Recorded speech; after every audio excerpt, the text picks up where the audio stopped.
ان کا سارا زیور اٹھا کر لے جا کر رکھ دیتے ہیں اور اس پر تجارت کرنے کی کوشش کرتے ہیں. کہاں کی برکت؟ کسی کا دل رو رہا ہے اور تم اپنی دکان سجانے جا رہے ہو. تمہیں تو شادی اس لیے کرنے کا حکم ہوا تھا, ایک کمزور مخلوق تیرے نکاح میں آ رہی ہے, تو کما اور اسے کھلا. یہاں الٹا ہو گیا, اسی سے تو کمانا چاہ رہا ہے. یہ الٹا نہیں ہو گیا؟ بہت سارے لوگ یہ انتظار میں رہتے ہیں شادی ہوگی تو ابھی مانگنا کیا کیا ہے, کار مانگیں کہ بائک مانگیں اور کیا کیا چیزیں مانگیں. ان بھکاریوں سے میں کہتا ہوں کھٹورا لو اور گلی گلی گھومو, ہر جگہ جاؤ, ایک سال میں بہت کچھ مل جائے گا. اور اگر تمہیں شرم آتی ہے تو میرے عزیزو ایک خاتون سے اور اس کے باپ سے اس طرح کے مطالبے ہرگز نہ کرو. ہاں, مانگنے کے طریقے بھی الگ الگ ہیں. پہلے کھل کر مانگتے تھے, بولتے تھے یہ چاہیے, لسٹ آتی تھی, ساری لسٹ آتی ہے خاتون کے گھر میں سسرال. لیکن ابھی کچھ نہیں, ہماری کچھ بھی خواہش نہیں ہے, ایک اچھی شادی کر کے بھیجو. اچھی شادی کرو. اچھی شادی کا مطلب ڈینیسن میں ہونا چاہیے. میں تو یہاں نام لے رہا ہوں, تم دبا کر کے اپنی خواہشوں کا ذکر کرو اور اسی میں دبے لفظوں میں ساری چیزیں. ہم کو کچھ مت دینا, اپنی بیٹی کو ہی جو کچھ بھی دینا ہے دے دو, ہم اس پر نہیں کہیں گے. اور باپ بیٹی کو جو دے بعد میں تانا ماریں گے. کیا تیرا باپ اتنا نااہل ہے, تجھے ایک واشنگ مشین نہیں دیا, تجھے ایک پلنگ نہیں دیا, تجھے ایک تجوری نہیں دیا, تم تو کہہ رہے تھے کچھ نہیں چاہیے. عزیزان گرامی, یہ بھی طریقہ بھیک مانگنے کا ہی ہے. بھیک مانگنے, یہ جہیز کی لعنتوں کو ختم کرو. جو وہ اپنی خوشی سے لے آئے وہ اس کا مال ہے, تمہارا نہیں. عورت جو اپنے گھر سے لاتی ہے وہ اس کا خود کا مال ہے, شوہر کا نہیں, نہ سسرال کا ہے. عورت جب تک چاہے اسے استعمال کرے, وہ اجازت دے تو دوسرے استعمال کریں. تم شریعت کا مسئلہ سمجھتے ہو؟ اگر اس کی اجازت کے بغیر کسی دوسرے نے استعمال کیا اس کے مال کو, کل قیامت کے دن اس کی پکڑ ہوگی, اس کی نیکیاں ضبط کی جائیں گی, تم حقوق العباد میں گرفتار ہو جاؤ گے. یہ مسائل ہلکے نہیں ہیں. اس لیے میرے عزیزوں, وہ اور ہوں گے. مجھے یہاں معلوم ہے کہ یہ رواج کیوں آئے جانتے ہیں؟ یہاں پر ہندوؤں کے یہاں یہ ماحول ہے, جہیز کی رسم بہت خطرناک بلا ہے ان کے ہاں. آج بھی عورتیں جلائی جاتی ہیں جہیز کے نام پر. بعض اسٹیٹ ایسے ہیں آج وہاں جہیز کے نام پر بہت خطرناک معاملات سسرال والے کرتے ہیں. یہ رسم و رواج پہلے سے چلی آئی, جس کی وجہ سے آپ لوگوں نے یہ اڈاپٹ کیا. ورنہ میں کہتا ہوں نوجوانوں کو عرب میں جاؤ, شادی کرنا مشکل ہو جائے گا. ہاں, وہاں پر تم کیا مانگو گے؟ تمہیں باپ ایک پھوٹی کوڑی بھی نہیں دے گا لڑکی کی. لڑکی کا باپ کچھ نہیں دے گا, بلکہ پلس لڑکی تم سے مانگتی ہے 1,00,000 روپے مہر میں رکھ, تب میں شادی کے لیے تیار ہوتی. وہاں عورتیں مانگتی ہیں. سعودی میں تو آدھا کلو پاؤ کلو سننا مہر میں دینا پڑتا ہے. بیچارے کتنے نوجوان ایسے کماتے کماتے مہر کی رقم 40 سال کے ہو جاتے ہیں. باہر وہاں عرب میں آج بھی یہ رواج, عورت کا حق ہے مانگنا, مرد کیا مانگے گا. یہاں جو ہمارا معاشرہ بدلا ہے اس کی وجہ ہماری صحبت ہے, جو دیکھ رہے ہیں ہم ادھر ادھر. یہ صحبت کا اثر ہے جو تمہارے ہاں جہیز کی لعنت آ گئی. اسے نکالو اپنے ہاتھ سے. اور کسی بھی عورت کے گھر اس کے باپ پر بلا بن کر کے نازل نہ ہو. جب تم باپ بنو گے تمہیں پتا چلے گا ایک جگر کے ٹکڑے کو, بیٹی کو رخصت کرنا کتنا سخت ترین معاملہ ہوتا ہے. میرے عزیزو, جن بچیوں کو ہم اپنے گودوں میں پالے ہوتے ہیں, انہیں بڑی کیے ہوتے ہیں, انہیں پڑھائے ہوتے ہیں, کھلائے ہوتے ہیں, ہر عید بقرعید پر انہیں پہنائے ہوتے ہیں, ان ننھی سی کلیوں کو جب باپ رخصت کرتا ہے تو اس کا کلیجہ ٹوٹ جاتا ہے. پھر تم جانتے نہیں, اس کے گھر سے پوری کی پوری ذات لے کر کے آ رہے ہو, پھر اس پر پلس تمہیں اور مال بھی چاہیے, پیسے بھی چاہیے. کیا یہ رواج ہمارے ہاں نہیں ہے؟ رسم کرو تو لڑکی کے گھر میں, شادی کرو تو لڑکی کے گھر میں. پورے اس کارکرم میں صرف ولیمہ ایک ہی ہے جو مرد کے گھر میں ہوتا ہے, باقی کیا ہے سب عورت کے گھر میں کرنا ہے. بچہ ہو جائے چلا اس کے گھر میں. ہاں, جتنے بھی رسم ہیں, ارے شادی کی تاریخ فکس کرنی ہے, تم اپنے گھر میں بھی تو کرا سکتے تھے, نہیں لڑکی کے گھر میں ہی کریں گے جا کے.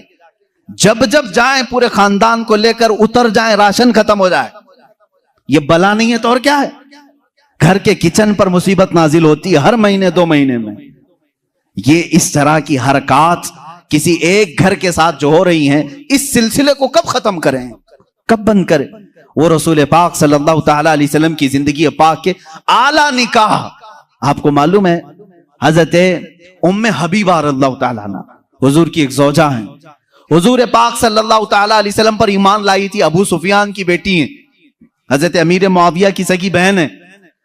ام حبیبہ جس کے نکاح میں تھی وہ عبید اللہ بن جہش، وہ بھی اسلام لائے. دونوں اسلام لائے اور حبشہ ہجرت کر کے گئے تھے. جو پہلی ہجرت ہوئی مسلمانوں کی وہ حبشہ. وہاں جانے کے بعد ان کے ساتھ ایک دردناک معاملہ یہ پیش آیا کہ ان کا شوہر عبید اللہ بن جہش اسلام چھوڑ کر کے عیسائی بن گیا اور شراب پیتے پیتے مر گیا. اسی حالت میں مرتد ہو کر مرا. حضرت ام حبیبہ کے دل میں بڑی چوٹ تھی، بڑا زخم تھا. حضور پاک صلی اللہ علیہ وسلم کو جب یہ اطلاع دی گئی، ام حبیبہ ایک تو اپنا وطن چھوڑ کر ہجرت کر کے گئی، دوسرا غم اس کے شوہر نے دین بدل لیا، تیسرا یہ کہ وہ مر بھی گیا شراب کی حالت میں. اب وہ تنہا ہے پردیس میں، ان کا اپنا وطن نہیں. رسول کریم صلی اللہ تعالی علیہ وسلم نے وہاں کے بادشاہ جو نجاشی، وہ بھی اسلام قبول کر چکے تھے، ان کو خط لکھا، اپنے پاس سے ایک صحابی کو بھیجا اپنا وکیل بنا کر کے. کہا اے نجاشی، یہ میرا وکیل ہے، تمہارے دربار میں آ رہا ہے. ام حبیبہ بیوہ ہو چکی، میرے وکیل کی موجودگی میں ام حبیبہ کا نکاح میرے ساتھ کر دو. حضور نے یہ نکاح کا آرڈر دیا وکیل بنا کر. وکیل دربار نجاشی میں آیا. نجاشی بادشاہ نے ام حبیبہ کو جب یہ خبر سنائی، وہ خوشی سے رونے لگ گئی تھی، خوشیوں سے رونے لگی. وہ کہہ رہی تھی کہ میرا ایک شوہر چھوڑا، میں سمجھ رہی تھی زندگی اچاٹ ہو گئی، لیکن کائنات کے آقا و مولا نے اپنے نکاح میں مجھے قبول کیا. اور نجاشی کے بادشاہ، نجاشی جو بادشاہ تھے حبشہ کے، ان کے دربار میں نکاح ہوا. خطبہ خود نجاشی نے پڑھا اور حضور صلی اللہ علیہ وسلم کے ساتھ نکاح ہوا. حضور اس وقت رسول کریم صلی اللہ علیہ وسلم مکہ میں تھے، حضور پاک مکہ میں تھے. نکاح ام حبیبہ کا حبشہ میں ہو رہا ہے، اور حبشہ میں ہی میرے آقا صلی اللہ تعالی علیہ وسلم کی اس زوجہ مطہرہ کو نجاشی بادشاہ نے صحابہ کو بلایا اور دعوت کیا اور 2 غلاموں کے ساتھ اس دلہن کو روانہ کیا حضور صلی اللہ تعالی علیہ وسلم کی بارگاہ. مجھے بتاؤ کتنے جھمیلے تھے، منگنی کہاں ہے، یہ بیچ میں تاریخ فکس کرنے والے معاملات کہاں ہیں، روزہ کھلانے والے معاملات کہاں ہیں، چاند سلامی کہاں گئی، یہ سب معاملات چلے گئے. حضور مکہ میں ہیں، ام حبیبہ حبشہ میں ہیں، نکاح نجاشی کر رہے ہیں اور دلہن صرف 2 لوگوں کے ساتھ رخصت ہو کر دربار رسول میں آ رہی. مجھے بتاؤ کائنات کا سب سے اعلیٰ دولہا وہ ہے اور سب سے اعلیٰ دلہن وہ ہیں. ان کی زندگی کیا ہمارے لیے نمونہ عمل نہیں ہے، ہمارے لیے آئیڈیل نہیں ہے؟ عزیزان گرامی وقار، حضور پاک صلی اللہ تعالی علیہ وسلم کی آئلی زندگی صرف قصے بیان کرنے کے لیے نہیں، اپنی زندگی میں عمل کرنے کے لیے. حضور کی سیرت اپنانے کے لیے ہے، صرف سنانے کے لیے نہیں. یہ بات سمجھ لو. آپ میلاد کی مجلسوں میں میرے آقا کا ذکر سننے آتے ہیں تو یہ کہانیوں کی طرح مت سنو، عمل کرنے کی نیت سے سنو. اور اگر کسی نے یہ نیت نہیں کیا تو اسے سیرت سننے کا کوئی فائدہ نہیں اور نہ کوئی ثواب ہے. جب جب محفل میں بیٹھیں تو یہ نیت کریں، حضور کی سیرت جو بھی سنوں گا عمل کی کوشش کروں گا. عزیزان گرامی وقار، میں سمجھتا ہوں ہماری محفلیں قبول ہو جائیں گی اگر کسی نے عمل کا ایک بھی ارادہ کر لیا، اگر طے کر لیا کہ مجھے کرنا ہے. اب آؤ، میں جو بات کہہ رہا تھا وہ ادھوری رہ گئی. حضور پاک صلی اللہ علیہ وسلم نے نوجوانوں سے کہا تم میں سے جس کی طاقت ہے وہ نکاح کریں. حضور سے پوچھا گیا کس سے نکاح کریں، کیسی عورت ہونی چاہیے. نکاح سے پہلے کے معاملات، عورت کو تلاش کرنا یہ اہم مسئلہ ہے. ضرور اس چیز میں اپنا وقت لگائیں. میں نہیں کہتا کہ تلاشنا نہیں چاہیے، تلاشیں، اس لیے کہ وہ تمہاری نسل اس سے چلنے والی ہے، تمہارا خاندان اس سے آباد ہونے والا ہے. تو خالی تم گورا چٹا رنگ دیکھنے کے پیچھے نہ پڑو، بلکہ پورے ایک گھر کو چلانے والی، بلکہ تمہارے بچوں کی پہلی یونیورسٹی ہے، پہلی درسگاہ ہے. تم اس درسگاہ کو لانے جا رہے ہو تو کیا کیا اس کے اندر کوالٹی ہونی چاہیے وہ دیکھو. لوگ خالی فوٹو دیکھ کر یہ رنگ کالی ہے گوری ہے، کالی ہے گوری، اسی پر لگے ہو۔ حضور پاک صلی اللہ تعالی علیہ وسلم نے فرمایا دنیا میں جو بھی نکاح کرتا ہے اس کے 4 مقصد میں سے ایک ہوتا ہے، یا تو عورت کا حسن و جمال دیکھ کے نکاح کرتا ہے، یا عورت کے پیسے دیکھ کر کے کرتا ہے، بہت مالدار ہے، بڑے باپ کی بیٹی ہے، سنو ایسے داماد ہو۔ حضور صلی اللہ علیہ وسلم نے فرمایا یا تیسرا مقصد یہ ہوتا ہے کہ بڑے خاندان والی ہے، یعنی حسب و نسب اعلیٰ ہے، ہم تو شیخ تھے وہ پٹھان ہے، یا پھر اور کسی بڑے خاندان کی ہے۔ پہلا خوبصورتی، دوسرا پیسہ، تیسرا خاندان۔ حضور نے فرمایا چوتھا ایک مقصد ہے وہ اچھا ہے۔ حضور فرماتے ہیں یا تو پھر اس کے اخلاق و کردار دیکھ کر نکاح کرتا ہے، یہ 4 میں سے کوئی ایک۔ اور رسول کریم صلی اللہ علیہ وسلم نے ہر ایک کا ریزلٹ بھی بتایا۔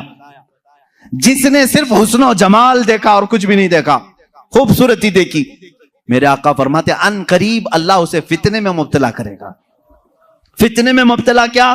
وہ خود اپنی بیوی پر شک کرنے لگ جائے گا چند دنوں کے بعد، خوبصورت ہے، پتہ نہیں کون دیکھ رہا ہے میری بیوی کو، ادھر سے چھپاؤ ادھر سے چھپاؤ، اور اگر وہ کہیں نکل گئی تو شک کرنے لگ جائے گا، کس سے بات کر کے آئی، کس سے تیرا تعلق ہے، پوری زندگی جہنم بنا کے رکھے گا، فتنوں میں مبتلا ہو جائے گا۔ میں یہ نہیں کہہ رہا کہ خوبصورت لڑکی سے شادی نہیں کرنا چاہیے، کرو، لیکن اس کے ساتھ جو دیکھنے کا حکم ہے وہ بھی دیکھو۔ خوبصورت عورتیں، خوبصورت لڑکیاں تمہارے لیے نقصان دہ نہیں، اچھی ہیں، لیکن اس کے ساتھ جو دیکھنے کا حکم ہے وہ دیکھنا ضروری۔ میرے آقا صلی اللہ علیہ وسلم نے دوسرے نمبر پر فرمایا جس نے صرف مال دیکھ کر کے نکاح کیا، بہت پیسے والا گھر ہے، نکاح کرو اس سے، کیونکہ نکاح کے ساتھ گاڑی گھوڑا سب آئے گا۔ حضور پاک صلی اللہ علیہ وسلم فرماتے ہیں ان قریب اللہ اسے فقیر بنا دے گا، اسے محتاج بنا دے گا۔ ایسے دامادوں کو دیکھا ہے ہم نے، ہر ایک سے قرضے لیتے رہتے ہیں، ہاں سسر سے تو ملا ہی تھا لیکن برکت کچھ نہیں ہوئی، پھر اس سے 4 اس سے 4 اس سے 4 قرضے میں ہی ڈوبا ہے، اور یہ قرض کی لعنت اس کی ختم نہیں ہوتی۔ ڈھونڈ کے دیکھو ایسے بہت داماد ملیں گے، یا تو پھر وہ گھر جمائی بنیں گے۔ تیسرا جو بڑے خاندان کو دیکھا، حضور پاک صلی اللہ علیہ وسلم فرماتے ہیں اللہ اسے رسوا کر دے گا، وہ ذلیل ہو جائے گا لوگوں میں۔ ہاں جس نے اخلاق و کردار دیکھا، عورت کے اچھے اخلاق و کردار، اس کی دینداری دیکھا، حضور فرماتے ہیں اللہ اسے دنیا میں بھی برکت دے گا، آخرت میں بھی برکت دے گا۔ اب اس کے ساتھ پلس کیا ہے؟ نمبر 1 تم نے دین دیکھا، اخلاق و کردار دیکھا، اس کے ساتھ حسن و جمال بھی مل گیا تو بونس ہے تمہارے لیے، ساتھ میں مالدار بھی ملی تو بھی پلس پوائنٹ ہے، بڑے خاندان والی بھی ملی تو اور اچھا ہے، سونے پہ سہاگا ہے۔ ہاں لیکن نمبر 1 سب سے پہلی چیز اس کی دینداری۔ تمہارے گھر کی عورتوں کو جب بھیجو کسی لڑکی کو دیکھنے کے لیے، سکھا کر کے بھیجو، جاتے ہی یہ نہ پوچھیں کیا کیا پکانا آتا ہے، کیا کیا سلنا آتا ہے، ایمبرائڈری آتی ہے کہ نہیں آتی ہے، یہ نہیں، سب سے پہلا سوال کرو کہ قرآن کتنا پڑھا ہے، قرآن پاک تجوید کے ساتھ جانتی ہے؟ پہلا سوال کرو اپنی بہوؤں سے۔ ان ساسوں کے لیے میں کہہ رہا ہوں، کڑھائی لکھائی اور سلائی یہ پوچھنا بعد کی بات ہے، پہلی چیز اس کا دین پوچھو۔ اور اس کے بعد میرے عزیزو، ہم سب کے لیے سب سے پہلا سوال یہ ہے، اس خاتون سے یہ پوچھو کہ اہل سنت و جماعت سے کیا تعلق ہے۔ عورتوں کی طرف سے مرد کے گھر جائیں تو بھی یہ سوال ہو، اس لیے کہ یہ عشق مصطفیٰ کی جڑ ہے، اور جہاں جڑ خراب ہو تو پھل نہیں آ سکتے۔ یہ سب سے پہلا سوال ہے کہ اس کے گھر میں دین مصطفیٰ کتنا ہے، عشق مصطفیٰ کتنا ہے، یہ سب سے پہلی چیز۔ اب یاد رکھنا جس خاتون کو اس سوال کے ساتھ تم لائے ہو، اس کی زندگی پوری اللہ رب العزت کی ذمہ کرم پر ہے، پھر اولاد اللہ کے ذمہ کرم پر ہیں، حسن و جمال کے ساتھ اللہ تمہیں با اخلاق اولاد عطا کرے گا، با اخلاق اولاد عطا کرے گا۔ لیکن یہ طریقہ شادیوں کا اس طرح سے رکھو، اگر لوگوں کو یہ معلوم ہو جائے نا، آج تم نے رواج بنا لیا، لڑکیوں کو دیکھنے آنے سے پہلے سب سے پہلے لڑکے کی اماں یہی سوال کر رہی ہے، لڑکے کی بہن یہی سوال کر رہی ہے، قرآن کتنا پڑھا ہے، تجوید کتنا پڑھا ہے،